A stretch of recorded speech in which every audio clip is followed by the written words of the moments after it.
I met Liana during my final year in college. She was funny, sharp-tongued, and had that mysterious aura that made everyone want to know her, but only I got close enough to break through her walls. We started dating after a group project turned into long study nights and then quiet mornings in my bed. I'd never felt more seen. She was affectionate, thoughtful, and always brought me random snacks, just because. The only weird thing, her best friend, Zara, they were practically glued at the hip, and while I respected close friendships, some things didn't sit right. Liana would pause conversations whenever Zara texted, and even once hid her phone when I walked in. Still, I brushed it off. Insecurities weren't a good look, right? Welcome to Reddit Tales. Make sure you like and subscribe for your top-notch Reddit drama. Things started feeling off around our one-year anniversary. Liana grew distant, claiming work stress, but never missing her weekly girl nights with Zara. I offered to drive her once when her car broke down and she looked panicked, insisting she'd Uber. I didn't argue, but something inside me clenched. That same night, I checked her location out of curiosity. She wasn't at Zara's place. She was in a hotel downtown. My stomach dropped. I didn't confront her immediately. I wanted to be sure. Maybe it was a spa night. I gave it a few more weeks. Then I noticed something else. Her perfume changed, not the scent, but where she sprayed it, lower, hidden. She started showering before coming home, claiming she'd been to the gym, but her gym bag was untouched. One night I followed her. She said she had dinner with Zara. I watched from across the street as they entered the same hotel. 2 hours passed, then 3. They came out holding hands, not in a friendly way, fingers laced. Zara leaned in and kissed her cheek, slow, deliberate. Liana smiled the same smile she used to give me. My heart shattered quietly in that car seat. I didn't move. I didn't cry. I just watched the woman I loved hold someone else like I never existed. The next morning, I acted normal. Made her coffee, kissed her forehead, and watched her lie to my face like it was second nature. Zara and I just did some late-night shopping, she said, curling up on the couch like she hadn't just betrayed everything we built. I nodded, swallowing the bile that crept up my throat. Every moment became surveillance after that. I wasn't looking for closure. I was hunting the truth. And, oh, it got messier than I ever imagined. I hacked into her iPad, same Apple ID, synced messages. What I found made my skin crawl. Photos, explicit ones. Conversations so raw, so personal, they sound like love letters. "You feel like home," Zara wrote. "He doesn't deserve you." Liana replied, "He's just a safety net. You're my real peace." I sat there shaking, not just from anger, but humiliation.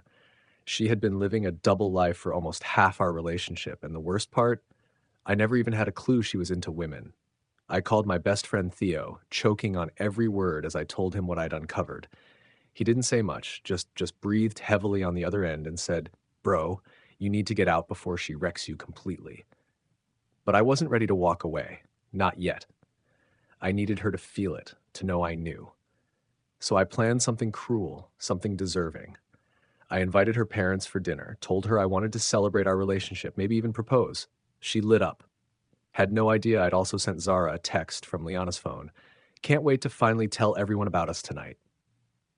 That evening, the air in our apartment could slice skin. Her parents sat politely, sipping wine. Liana smiled like a bride-to-be. And then the doorbell rang. Zara walked in, confused, in heels and a tight dress, clearly expecting something more, private. The tension was nuclear. Liana's face drained of color. Her mother set her glass down so slowly, it sounded like an explosion. "What's going on here?" she asked, narrowing her eyes. Liana stammered. Zara must have misunderstood. But Zara wasn't playing. "No, babe," she said, voice trembling but defiant. "You told me tonight was the night." I folded my arms and said, "Yeah, Liana, go ahead. Tell them who she really is to you." The silence after my sentence was deafening. Liana froze, blinking rapidly like her brain was rebooting. Her dad looked at her like he didn't recognize the woman sitting in front of him. Zara stepped closer, reaching out for her hand, but Liana snatched it away like it burned. "Don't," she whispered, her voice shaking. "Not here." Zara looked gutted. "You promised me." Liana's mom, elegant and rigid, stood up and said, "I think we should leave." But I wasn't done. Not even close. "No, please," I said calmly, gesturing for them to sit. "Since we're all here, might as well enjoy the full show." I picked up the iPad from the table and played one of the voice messages Liana had sent Zara. You're the only person who gets me, Z. I hate pretending with him. Her parents looked like they'd been slapped. Liana lunged at the iPad, but I was quicker. Don't worry, there's more. Photos too. Some from this very apartment. Her dad sat back down. You've been living with him, using him while seeing her? Zara looked like she wanted to vanish. I thought this was real. You said you were ready. Liana glared at her. Not like this. You blindsided me. Zara's eyes welled up. You begged me to wait. I've kept this secret for you while you played house with him. Her voice cracked. Do you even love me? I laughed, bitter and broken. She doesn't know how to love anyone but herself. Liana spun toward me, finally snapping. You think you're innocent, you're emotionally manipulative, always trying to fix me like I'm some project. I stood up. You were my project, Liana. I just didn't know the foundation was rotten. She threw a glass at the wall. It shattered, pieces flying. Her mother screamed. Her dad yelled at me for exposing this in front of them, but I didn't care. This wasn't just about betrayal anymore. It was about unveiling the truth in its rawest, ugliest form. Zara turned to leave. I should have known you'd never choose me. Liana didn't stop her. Her silence said everything. I looked at her one last time. You've lost both of us now. Hope the lies were worth it. The apartment felt like a war zone after everyone left. Broken glass on the floor, wine soaking into the rug, and Liana just standing there like a ghost trapped in her own disaster.